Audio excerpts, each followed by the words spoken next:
माननीय देवेंद्र फडणवीस यांनी अजितदादांना जे काही पत्र ट्विट केलं त्याच्यावर खरं आमचं म्हणणं होतं की तुम्ही ते पत्र दादांना देऊ शकत होतात, बोलू शकत होतात, परंतु आता विषय निघालाच आहे की बाबा नवाब मलिक यांच्यावर राष्ट्रवादीचे आमदार नवाब मलिक यांच्यावर देशद्रोहाचे आरोप आहेत. मान्य आहे, त्यांना जामीन मिळालाय मेडिकली, तोही मान्य आहे, परंतु तो जामीन त्यांच्यावर झालेले आरोप हे सिद्ध झालेले नाहीत. एक गोष्ट, त्यांना मिळालेला जामीन जो काही त्यांना मेडिकलवर मिळालाय, कशावर मिळालाय, त्याच्यामध्ये अशी कोणतीही कायदा आदेश देऊ शकत नाहीत की त्यांनी आमदारांच्या अधिवेशनला जाऊ नये किंवा त्यांना ज्यांनी लोकांनी निवडून दिले आमदार बनवले आहेत त्यांचा त्यांनी वापर करू नये, असा कुठेही आदेश नाही. असं असताना सुद्धा जर नवाब मलिक यांच्यावर आपल्याला बोलायचंच असेल तर आपण प्रज्ञा साध्वींवर पण बोलू. त्यांच्यावर तर आतंकवादचा आरोप झाला, त्या जेलमध्ये होत्या, त्या बाहेर सुटल्या आणि त्याच्यानंतर भाजपने त्यांना खासदारकीचं तिकीट दिलं आणि मग त्या निवडून आल्या. म्हणजेच आपला देश, आपलं राज्य हे कायद्यानुसार चालते, संविधानानुसार चालते. कुठेतरी फक्त कोणीतरी सांगितलं म्हणून त्यांच्यावर आरोप करणे आणि त्यांना डावलणे हे अयोग्य आहे. आपण समाजातले लोकप्रतिनिधी आहोत, समाजामध्ये काम करतो, आपल्याला कायद्याचं ज्ञान असणं गरजेचं आहे, आपल्याला कोणत्याही विषयाची परिस्थितीची माहिती असणं गरजेचं आहे.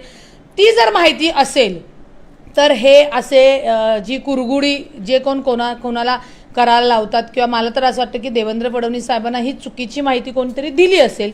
ही जर कायद्याची व्यवस्थित माहिती त्यांना दिली असती तर हा प्रकार ही घटना घडलीच नसती. त्याच्यामुळे नवाब मलिकांनी आमचा जो इंटरनल राष्ट्रवादीचा विषय आहे त्याच्यामध्ये देवेंद्र फडणवीस साहेबांनी पत्र देणं म्हणजे आम्हाला बरोबर वाटत नाही. नवाब मलिक साहेब ठरवतील कुठं जायचंय कुठं नाही, अजितदादा ठरवतील, अजितदादा त्यांच्याशी बोलतील, वरिष्ठ हे करतील, परंतु जे कायद्याने अधिकार नवाब मलिकांना आहेत त्यांना त्या सदनामध्ये, सभागृहामध्ये, अधिवेशनामध्ये स्वतः उपमुख्यमंत्री देवेंद्र फडणवीस सुद्धा अडवू शकतात का हो? तर कायद्याने उत्तरे नाही.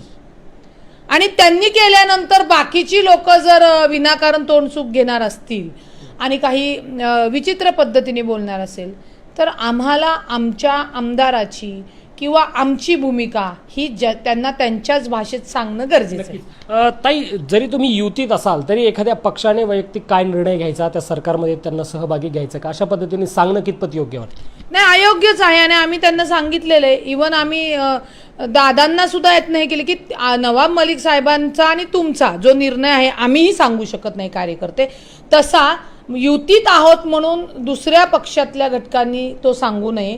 आता जर तुम्ही ज्यांच्यावर गुन्हे दाखल आहे त्यांची जर लिस्टच काढली, भाजपची काढली किंवा एकनाथ शिंदे गटाची काढली तर ती लिस्ट खूप मोठी आहे. आता जर प्रज्ञा साध्वी यांचाच विषय का काढला तर देशद्रोहाचा आरोप नवाब मलिकांवर आहे असं म्हणण्यात आलं. मग त्याला तोडीस तोड आतंकवादाचाच आरोप प्रज्ञा साध्वीवर आहे. अजूनही त्या निर्दोष झालेल्या नाहीयेत माझ्या माहितीनुसार, झाल्या असतील तर मी त्याची अपडेट घेईल, पण आरोप झाले होते, त्या तुरुंगात होत्या. त्यावेळी तुम्ही त्यांना खासदारकी पदवी खासदारकीचं तिकीट का निवडून आणलं होतं, दिली होती त्यांना. मग एकाला आपल्या बाळ्याला एक न्याय आणि लोकांचं ते कार्ट, म्हणजे आपला तो बाळ्या आणि लोकांचं ते कार्ट, असं लोकप्रतिनिधींनी, राज्यातल्या नेत्यांनी, राज्यकर्त्यांनी वागू नये. कारण का तुम्ही सर्वांसाठी समान असता, गोर गरीब श्रीमंत, आणि आपलं राज्य हे कायद्यानुसार चालतं. डॉक्टर बाबासाहेब आंबेडकरांनी त्याच्या संघटना संविधान लिहिलेलं आहे, कायदे दिलेले आहेत, ते पालन आपल्यापासून सुरुवात केली तर जनता पाळणार आहे, याचं भान प्रत्येक लोकप्रतिनिधींनी ठेवावं. सरकारमध्ये आता असे काही मंत्री आहेत ज्यांच्यावर अनेक आरोप झाले. देशद्रोहाचा आरोप निश्चित मोठा आहे, त्याच्याबद्दल काही दुमतच नाही, पण असे अनेक मंत्री आहेत ज्यांच्यावर आरोप झालेत. या निमित्ताने त्या मंत्र्याच्याही बाजू पुढे येतील का? हो, नक्कीच. मी तुम्हाला तेच सांगते, देशद्रोहाचा आरोप मोठा आहे, तुम्ही तो सिद्ध झालाय का? तो आरोप ज्या परिस्थितीत झालात त्याची चार्जशीट आलेली आहे का? कोर्टाने त्याचे निर्देश काही दिलेत का? त्याची निरीक्षण काही दिलेत का? हे मी का सांगू शकते, कारण का मी प्रॅक्टिसिंग लॉयर आहे. नक्कीच वकिली विधान याच्यामध्ये चालू शकत नाही, परंतु त्या कायद्याच्याच अनुषंगाने चालते. आणि आमदारकीच्या इथं जो गोंधळ वगैरे होतो ते कोर्टात चालू शकत नाही, कारण का वकिलांना एक प्रोटोकॉल असतो आणि त्यांना ती बंधनं कायद्याच्या प्रक्रिया माहिती असतात.